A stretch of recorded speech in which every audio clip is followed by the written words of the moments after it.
Hello दोस्तों, आपका स्वागत है हमारे चैनल चैंपियन जैद पर। मैं हूं आपका दोस्त मोहम्मद जैद। और दोस्तों आज हम लोग लास्ट टॉपिक कवर करने वाले हैं, that is geography paper pattern and weightage. तो लास्ट टॉपिक है इस वीडियो का, बट ये सीरीज का लास्ट वीडियो है। बट अभी जो हम लोगों की नेक्स्ट सीरीज आ रही है वो आ रही है हाउ टू स्कोर। समझ गए होगे क्या है ना। तो वो सीरीज हमारी नेक्स्ट है और उसका इंतजार बच्चे कितने दिनों से कर रहे हैं यार। में से लोग बोल रहे स्ट्रेटजी बताओ, स्ट्रेटजी बताओ, 90 वो की स्ट्रेटजी बताओ। मैं उस समय बताता तो उसकी कोई खास वैल्यू नहीं होती। सही वक्त पे जब कोई सही चीज बताई जाती है ना, तब ज्यादा वैल्यू होती है। ठीक है, तो सही वक्त आ चुका है, अब सही वक्त है। और अब मैं आपको बताऊंगा कि कैसे आप 90 एबोव, 95 एबोव, 100 कैसे ला सकते हो, है ना। नामुमकिन चीजों की बात नहीं करूंगा मैं, जो चीजें एकदम मुश्किल है उनकी बात नहीं करूंगा। जैसे how to score 100 in English, how to score 100 in Hindi, how to score 100 in Marathi. ये चीजें हम लोग जानते हैं बहुत मुश्किल है, बट फिर भी ये चीजें देखकर हम चले जाते हैं यार, क्या पता 100 अपना आ जाए। आएगा, मेहनत करोगे तो आएगा। बट जहां तक हो सकता है मैं पॉसिबल चीजें बताऊंगा, है ना। इम्पॉसिबल चीजों पर क्यों जाए, जबकि पूरे महाराष्ट्र में सिर्फ एक बच्चे का 100% आया था, वो भी स्पोर्ट्स का मार्क्स इंक्लूड करके आया था, कोई नहीं जानता है ना। Leave it. हम लोग शुरू करते हैं ज्योग्राफी का पेपर पैटर्न से और उसके बाद देख लेंगे वेटेज। अगर वेटेज होगा तो, आई थिंक वेटेज है नहीं, ठीक है। तो ज्योग्राफी का जो पेपर पैटर्न है वो ऑब्जेक्टिव और क्वेश्चन आंसर में डिवाइडेड है। 40 मार्क का है, 40 में से 26 मार्क्स का है ऑब्जेक्टिव टाइप और 14 मार्क्स का है क्वेश्चन आंसर Q&A। Q&A में 8 मार्क्स का आपका बड़ा आंसर है और 6 मार्क्स का गिव रीजन है। 6 मार्क्स का गिव रीजन और 8 मार्क्स का बड़ा आंसर। ये वाला 2 करना रहेगा, ये वाला भी 2 करना रहेगा, म्हणजे एक गिव रीजन तुमचा 3 मार्क्सचा। तो 3 मार्क्स का है तो इसका मतलब ये नहीं है जबरदस्ती पॉइंट बना बना के 6 पॉइंट लिखो। नो, 4 पॉइंट लिखोगे, 5 पॉइंट लिखोगे, नीडी पॉइंट है चलेगा। अगर उसका 3 ही पॉइंट है तो 2 पॉइंट घर से थोड़ी ना लेकर आओगे, है ना। तो ऐसी कोई बात नहीं है, गिव रीजन में चलता है, बट बड़े आंसर में लिखना पड़ेगा। और ये बड़ा आंसर जो होगा, ये 8 मार्क के क्वेश्चन कहाँ से आएंगे इसके बारे में मैं लास्ट में आपको बताता हूँ। पेपर पैटर्न चालू करते हैं। क्वेश्चन नंबर 1 होगा आपका एमसीक्यू टाइप, 4 में से चारों करना रहेगा फॉर 4 मार्क्स। क्वेश्चन नंबर 2, तो इसमें आपको पिछली बार आया था ऑड मैन आउट, तो इसको ज्यादा समझ के चलो, है ना। 4 में से चारों करना रहेगा आपको for 4 marks. Complete the series आएगा आपको, ठीक है। अरेंज करने आ सकता है, आइडेंटिफाई द रॉन्ग पेयर आ सकता है,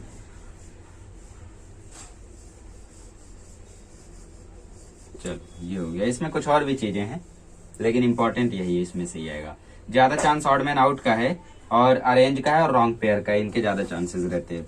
अब क्वेश्चन नंबर 3 की बात करते हैं। क्वेश्चन नंबर 3 भी आपका ऑब्जेक्टिव टाइप होगा और क्वेश्चन नंबर 3 में आपको ऑब्जेक्टिव टाइप रहेगा, ठीक है। आंसर करना रहेगा या फिर कोई भी ऑब्जेक्टिव दे देगा। 4 करना रहेगा 6 में से, ओके, 4 मार्क्स का 6 में से। तो इसमें आपको आंसर इन 1 सेंटेंस आ सकता है,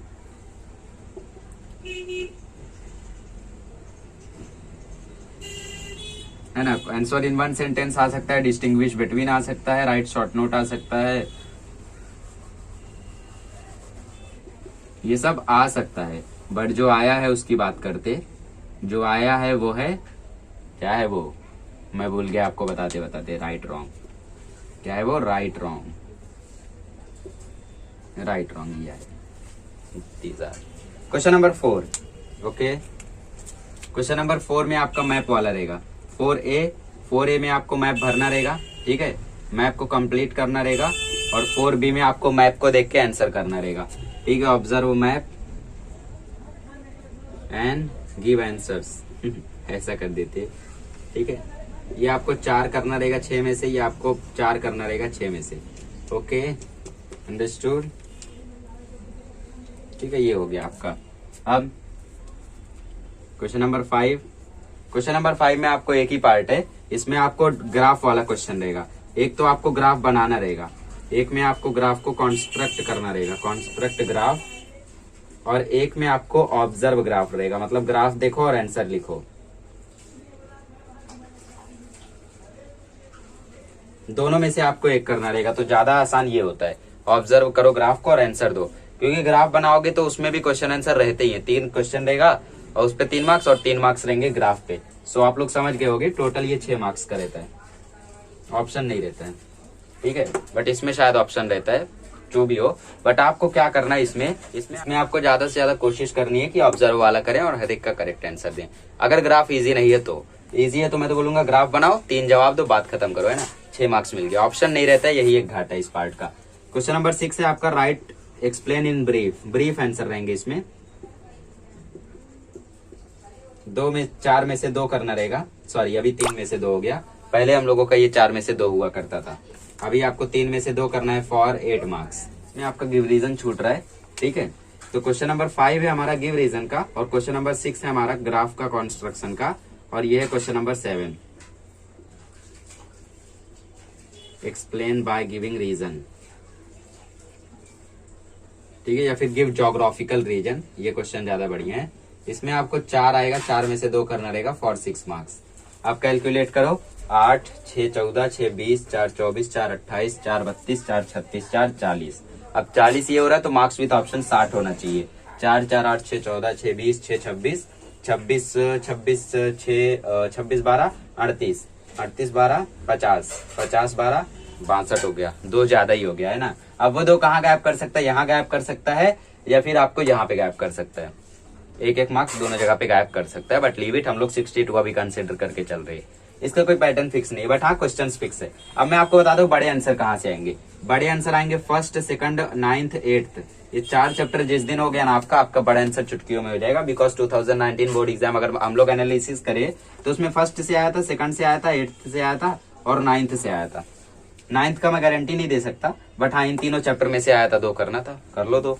पहला दूसरा चैप्टर अच्छे से पढ़ो, लिख लो, ठीक है। तो ये 4 चैप्टर पहले अच्छे से कर लेना। आप पूछते हो इंपॉर्टेंस दो, इंपॉर्टेंस दो, लो इंपॉर्टेंस करो। अब गिव रीजन, गिव रीजन कहाँ से आएगा? गिव रीजन 4th में से आ सकता है, 5th में से आ सकता है, 6th में से आ सकता है। ये 3 चैप्टर के गिव रीजन अगर आपने परफेक्ट किए ना, एक और ले लो 3rd, ये 4 चैप्टर के अगर आपने गिव रीजन परफेक्ट कर लिए तो 4 में से 2 लिखना रहेगा, इसमें से 2 पक्का रहेगा आपका, कर ले जाओगे इजिली, है ना। और अगर 4 हो जाता है आपको और करना है तो 8th वाला ले लो। इतने में तो आपका काम आसानी से हो जाएगा, ये 5 चैप्टर में, इसमें कोई रिस्क नहीं है, इतना ही करके जाओ, आपका आसानी से हो जाएगा, है ना। तो ये हो गया आपका।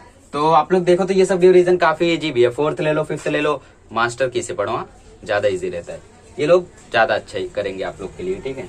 तो इस तरीके से है पूरा पेपर पैटर्न, और आप लोगों का मैं पेपर चैप्टर वाइज वेटेज बता देता हूँ, इसको बढ़िया से आप लोग समझ लो। और देखो 26 मार्क का ऑब्जेक्टिव है, 14 मार्क का आंसर है। बच्चों के मार्क्स 14 मार्क के आंसर पर नहीं कटते, 26 मार्क्स के ऑब्जेक्टिव पर कटते हैं, और फिर बोलते बाहर से आ गया था।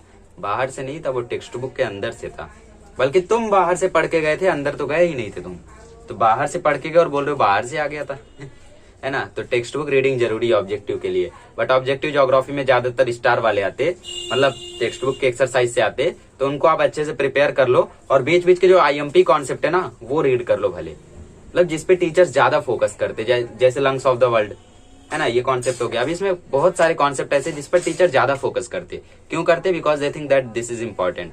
दूंगा इंपॉर्टेंस, मैं भी दूंगा, डोंट वरी। पहले इसको लिख लो, फिर हम लोग देखते हैं चैप्टर वाइज वेटेज। तो ये रहा आपका चैप्टर वाइज वेटेज।